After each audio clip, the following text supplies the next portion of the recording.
Let's go over the reviews.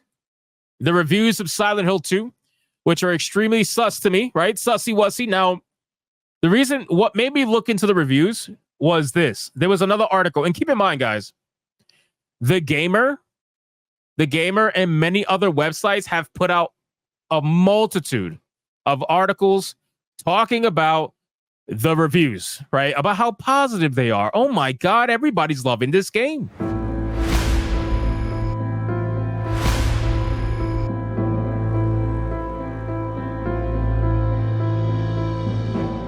Everybody's loving this game. This is a fantastic game, right? It almost seems like they're focusing too much on it on purpose, and it's for a reason. Well, I read this, and it said, Wikipedia locks Silent Hill 2 remake page after a spam with fake negative reviews. Now, here's where things get a little bit sus to me, all right? If you guys understand history, and you understand Wikipedia edits for activism, right? Who are the ones that normally edit Wikipedia for the sake of activism? Who are the ones that do it? Because most of the time, if not damn near all the time, when I'm looking at Wikipedia edits, it's almost always from the leftist activists that want to make something true that wasn't true. That's usually what it seems to be, right? I never usually see it happen from this particular side of the aisle. And yet, ironically, they're trying to say that it's happening with this particular story, which I just all find very convenient. I find it very convenient, right? So Silent, on the same day, they're talking about the reviews being positive and everybody loves it. You got to go buy it, right? On the same day that's happening, magically, Wikipedia starts getting spammed with edits to make the scores as close to zero as humanly possible. Obviously, that's not true, right? That's fake. Somebody's fucking with Wikipedia, and whoever's doing that needs to stop. But I find it interesting that the person to call this out is a person who advocates for a lot of this shit usually in the first place, right? You guys all know this person. You guys all know who we're talking about, right? I find it very interesting that the one to call this out is the one who usually does crazy shit like this. So it just seems to me that all of this seems extremely planned, where they had this entire narrative spun up where they were going to wait for the early access of this game to come out. And then they were going to fuck with the Wikipedia page just for it to get locked down so they can sell the story of, oh, it's getting review bombed by fake negative reviews. What do you mean fake negative reviews? How do you determine what review is fake and what's not? How do you determine that? See, this is a narrative that they never want to dive deep into, because at the end of the day, how do you determine what's a fake negative review and what's real?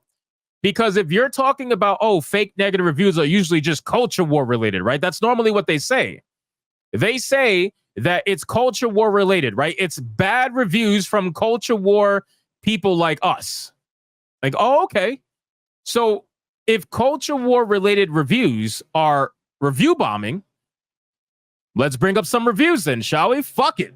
Why not? Let's bring it up. Let's bring it up. Okay. So we got 2 positive reviews to showcase here. Let's look into this. This one. They played the game for 2.9 hours. I want you guys to pay attention to the playtime. 2.9 hours. This person says, Blooper Team shuts down all the doubters and so-called anti-SJW soys with this one. Get it. Play it. Enjoy it.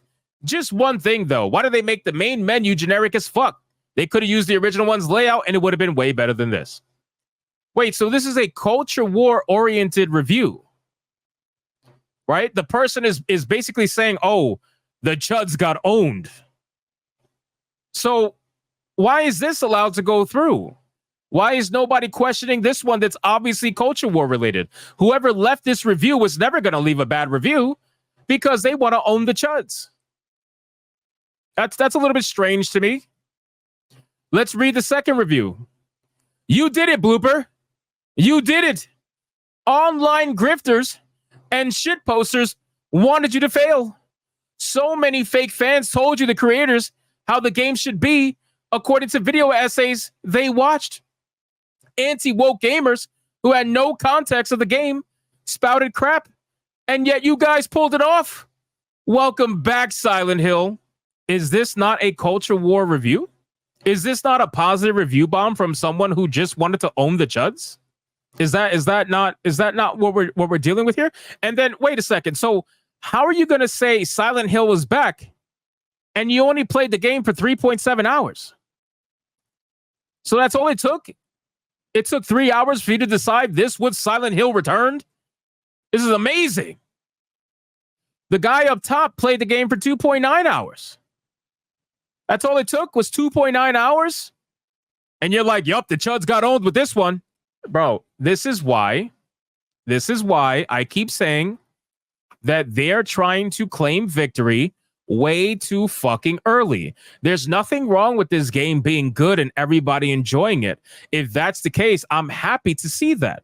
But at the end of the day, you blowing your loads like this so goddamn fast just makes everybody highly suspicious over what's being said about the game. Not only that, when you have obvious culture war reviews like this that are positive, you can't help but wonder if this is positive review bombing. Because there's a lot of them like this. There's a lot of them like this, right? When you look at reviews for some of the other games, when you look at reviews for like Black Myth Wukong, for example, you're going to see reviews with 40 hours, 30 hours, 50 hours.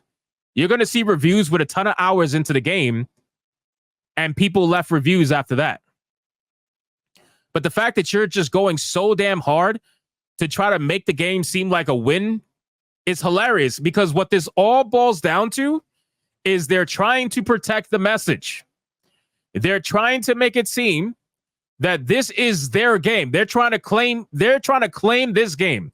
The wokies are trying to claim this game. When the hilarious thing is that the only real true woke thing in this game is the censorship and the fucking Angela model. The Angela model is unbelievably modern audience. There's no doubt about that. But they're trying to claim this game as their game. Because now they're like, oh, look how good our game is doing. Look how good it's going. It's so good. It's so good. Go buy it. Everybody loves it. Are you kidding me right now? Come on, man. What are we doing? What are we honestly doing? Can we just be a little honest? Play the game a little bit more. But at the end of the day, man, like I said earlier in the stream, the people who paid for early access, they weren't going to review the game negatively anyway. They just weren't. Most people who review the game in early access are almost always positive. And that goes for any game. You guys realize that, right? That goes for almost any game with early access that has a history. Silent Hill 2 has a history. A lot of people love Silent Hill 2. So there was no fucking way that the people who paid for early access were going to give it a bad review. Very little of them were going to do that. We're going to see the real reviews when the game comes out on the 8th. If the reviews start to dip on the 8th and you realize that it was all shills. If the reviews stay high, then that means it's a game that might be worth checking out. There's nothing wrong with saying that. I'm not going to try to bro, that's like the reviews. If this was Black Myth Wukong and people were doing, I don't know, positive reviews on the first first hour of, I would not listen to that. I would not listen to that. In the same way that I'm not listening to this. As much as I loved Black Myth Wukong, if I'm looking through reviews, maybe I was a little, off-put on buying the game or not. If I'm looking at the reviews and I see hour, 2 hour, 3 hour, and someone's shilling for it, I'm not listening to that review. No offense. No offense to that person, but I'm not listening to that review because you're blowing your load way too damn early. I want to see people play the game. I want to know, how is the game? How is the game truly? Because both of these reviews didn't tell me about the fucking game. Both of these reviews didn't tell me. They didn't say shit about the game. The only thing he said in the beginning was about the generic menu. That's it. Every other review was, oh, it owns the chuds. How? What the fuck? How? How does it own the chuds? Can you tell me about the game? No? Oh, great. That's really fucking useful. Your positive review.